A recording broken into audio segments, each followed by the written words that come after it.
সায়নী ঘোষের আমি এয়ারপোর্ট থেকে বেরোনোর একটি ছবি দেখলাম আপনাদের সব চ্যানেলে।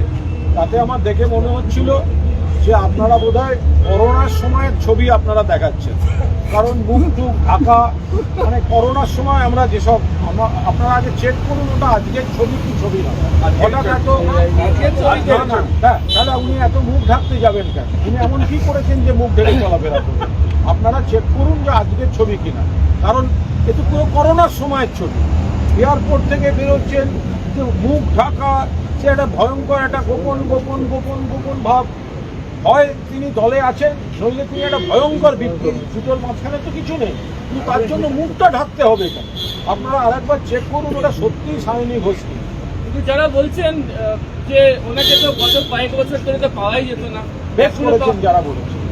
যারা কেউ যদি গ্রুপে কোনো যুব কংগ্রেস, তৃণমূল যুব কংগ্রেসের গ্রুপে যদি সভানেত্রী, রাজ্য সভানেত্রী কোনো অবস্থান নিয়ে প্রশ্ন করে থাকেন, সঠিক কাজ করুন।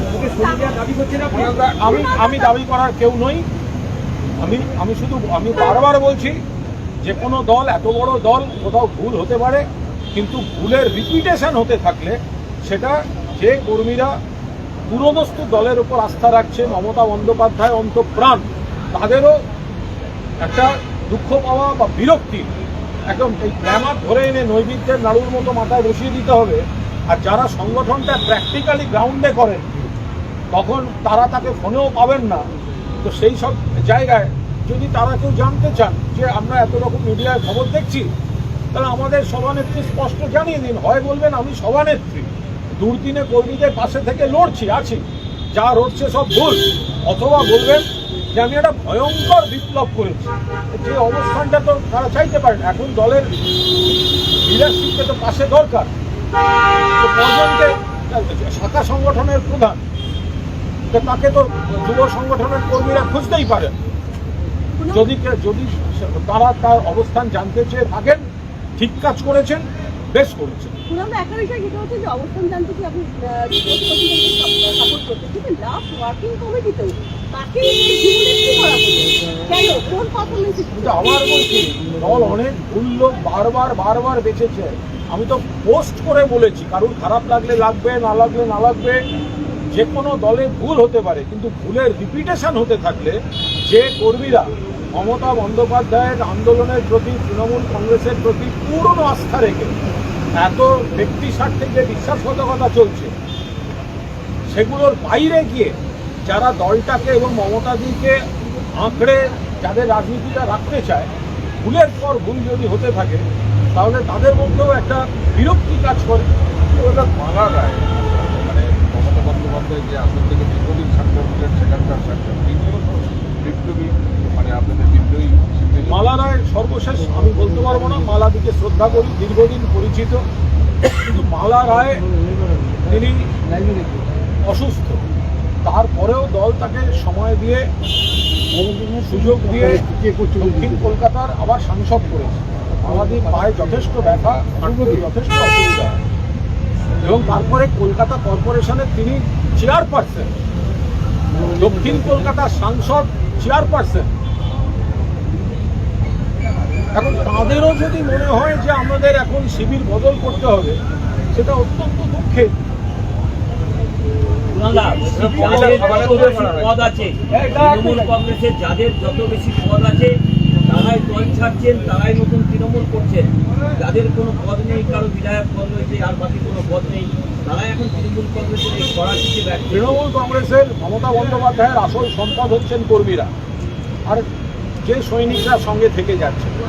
এবার আমি তো বলবো, এই যে রাজ্যসভা থেকে যে ইস্তফা, আজকে প্রকাশজিৎ বড়াই শুনেছি, কোয়েল মল্লিকের ইস্তফাটা টেকনিক্যালি ঠিক না বেঠিক আমি বলতে পারবো না, বাট রাজ্যসভায় যারা ইস্তফা দিচ্ছেন, জহর সরকার থেকে শুভেন্দু শেখর রায় অনেকদিন দেরিতে দিলেন, মানে ওই কেসি নাগের ওই তৈলাক্ত মাসের বিক্ষুব্ধ একটু কমে গেল, আবার 3 ফুট বিক্ষুব্ধ 2 ফুট মানে মিলমিল এইসব করার পর কিন্তু উনি ইস্তফা দিয়েছেন। তো লোকসভা বা বিধানসভার যারা বিপ্লব করছেন, তারা রাজ্যসভার মডেলটা মানুন। রাজ্যসভায় যারা ছিলেন তারা তো ইস্তফা দিচ্ছেন, দিয়ে পরিষ্কার বলছেন এনডিএতে যাব। বলছেন তো, খোলাখুলি বলছেন যে আমরা তাহলে এনডিএতে যাব। রাজ্যসভায় যারা আছেন তারা বলছে আমরা এনডিএর বন্ধু হয়ে থাকতে চাই। ফলে ওনাদের নেত্রী আর মমতা ব্যানার্জি নয়, ওনাদের নেত্রী নরেন্দ্র মোদী, এই এমপিদের নেত্রী নরেন্দ্র মোদী, বিজেপি। তো লোকসভায় যারা করছেন তো তারা এই অবধি বলছেন কেন? বা রাজ্যসভায় সকলে অবশ্য কোনো নেতা নেত্রী বলেননি, কিন্তু ওরা ইস্তফা দিচ্ছেন। ধরে নিলাম দলের সঙ্গে মিলছে না, যাতে আরে এদিকে আয় ভাই, এদিকে আয়, বুকে আঙলে নেবো। তো এবার তাতে যদি তারা বলে যে আমরা এই কাজটা আমরা ইস্তফা দিচ্ছি, আমাদের বলছে না আমরা ইস্তফা দিচ্ছি, তো যদি ইস্তফা দিচ্ছি তাহলে রাজ্যসভা মডেলটা কেন লোকসভায় কার্যকর হবে? তাহলে লোকসভায় যারা তারা ওখানে ব্লক করছেন, ব্লক করে বলছেন এনডিএর সঙ্গে থাকতে চাই। এনডিএর সঙ্গে থাকতে চাই মানে আপনি যে ভোটে জিতে এসছেন সেটা হচ্ছে এনডিএ বিরোধী ভোট। আপনি এনডিএ বিরোধী ভোটে জিতে এসছেন আর আপনি বলছেন এনডিএর সঙ্গে থাকতে চাই, তো আপনি রিজাইন করুন। তাহলে বিদ্রোহীতে দুরকম কেন হচ্ছে? রাজ্যসভায় ইস্তফা আর লোকসভায় সিট আঁকড়ে রাখা, এটা কি করে হতে পারে? রাজ্যসভার মডেলটা লোকসভার তারা আপনারা নিন, তারা আপনারা ইস্তফা দিন, বা বিধায়করা একই তো।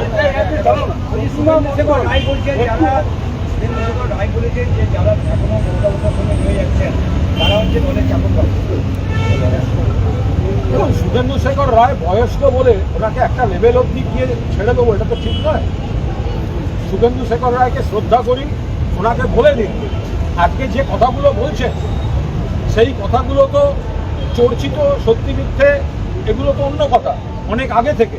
তারপরে উনি রাজ্যসভার টিকিটটা নিয়েছিলেন কেন? উনি রাজ্যসভার টিকিটটা নিয়েছিলেন, জিজ্ঞাসা করুন না শুভেন্দু শেখর রায় কেন ছেড়ে দেন?